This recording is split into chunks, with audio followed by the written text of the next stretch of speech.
ابني 3 سنوات، المفروض امشي معاه ازاي يا مس ايمان؟ يعني دلوقتي انا ابني جاب 3 سنوات، مش هنأسس، هنسيبه يلعب لحد امتى؟ لحد 3 سنوات وشهرين، وبعديها ندخله المدرسه، ندخله حضانه. حضانه؟ هتدخليه حضانه. طب وبعدين يا مس ايمان؟ وبعد ما تدخليه الحضانه هتقولي لي مس في الحضانه انا عايزاه مستمع بس، لا هيمسك قلم ولا هيمسك يجيب كشكول، لا هيمسك قلم ولا هيجيب كشكول. حلو كده، تمام. طيب يجي بقى ابنك 3 سنين و8 اشهر، هقول له ساعتها انت كده حبيبي المفروض تمسك قلم وتمسك كراسه وتعمل نقاط، تمشي على النقاط اللي هوريها لكم دلوقتي اللي موجوده في كتاب الايمان في التاسيس. دي حب قلبي كتاب الايمان في التاسيس، حساب وعربي وانجليزي وماس، 4 كتب في كي 1. انا لو استعجلت على طفلي، لو استعجلت هيبقى دي النتيجه.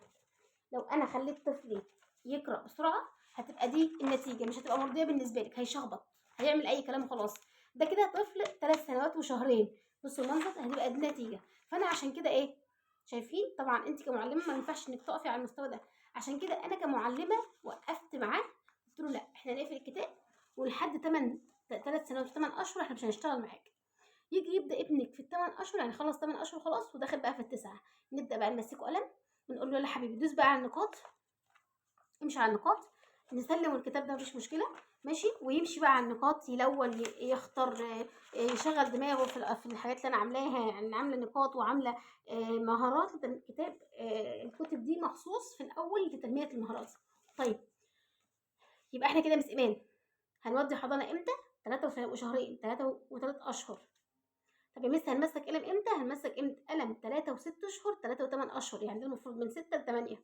طيب هيعمل ايه ساعتها يا مس ايمان؟ هيستمع وهيمسك يعمل شكلات، الشكلات والنقاط ده، وقلت لكم كل ده موجود في كتاب الايمان في التاسيس، كل ده موجود في كتب الايمان، تمام. الكتب دي كلها موجوده على صفحه الفيسبوك اللي عايز يشوفها، مس ايمان اسس صح. طيب آه اسمها ايه يا مس ايمان؟ اسمها كتب الايمان، موجوده في جميع محافظات مصر. طيب ابني راح حضانه ومسك القلم الحمد لله يا مس. في بقى مشكله بتقابلنا كبيره جدا، ان في مامي بتقول لي يا مس انا وديته الحضانه وفجاه بعد ما خدنا ما شاء الله لحد حرف السين لقيته بقى براجع له مفيش حاجه خالص. عايزه اقول لك ان ابنك طالما ما جابش ال4 سنوات هيفضل ينسى، هيفضل عنده كل حاجه اورال فقط، يطبق في كشكول لا، يتذكر حاجه كده سريعا لا. طب يا مس ما ابن جارتي زي الفل وابن مش عارفه مين صاحبتي تمام، وابني اللي كان قبلي كان، ما تقارنيش طفلك بطفل اللي في البيت، باخوه اللي في البيت، ولا تقارنيه بابن صاحبتك وابن ولاد جيرانك. ليه؟ لان ده حاجه وده حاجه تاني خالص. فانا عايزاكي كمامي تعاملي مع الطفل بنفسه، يا اما والله العظيم الطفل هيتعب منك وهيمل، مش هيحبك ولا يحب مذاكرتك.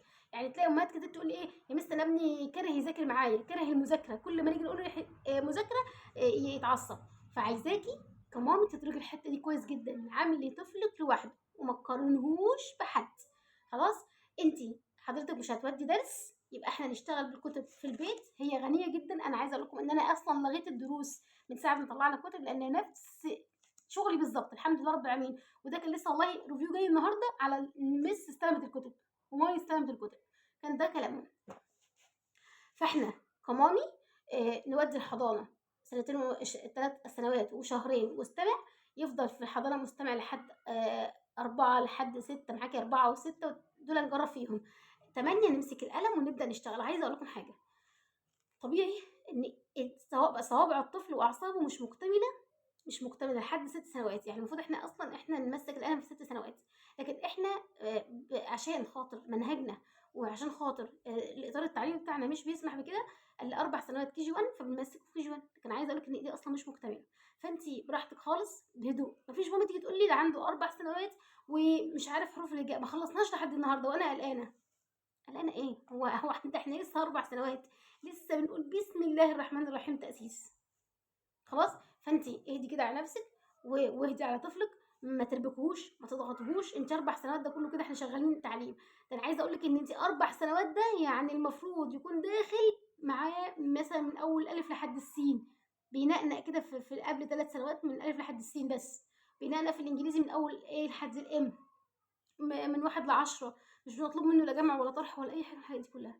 فهدي على نفسك وهدي نفسك وتعاملي معاه بمنتهى السهوله، واستخدمي، لو عايزه تمشي بكتب الايمان في التاسيس مفيش مشكله، استخدمي الشكلات في البدايه اللي انا عاملاها. في بدايه كل كتاب هتلاقيني عامله شكلات ونقاط والكلام ده كله، ومشيها خطوه خطوه، واحده واحده، هتلاقي الدنيا معاكي زي الفل. صفحتي على الفيسبوك اللهم لك الحمد يا رب فيها 126,000 متابع وداخلين على 127,000. تابعيها هتلاقيني منزله كل دروس التاسيس.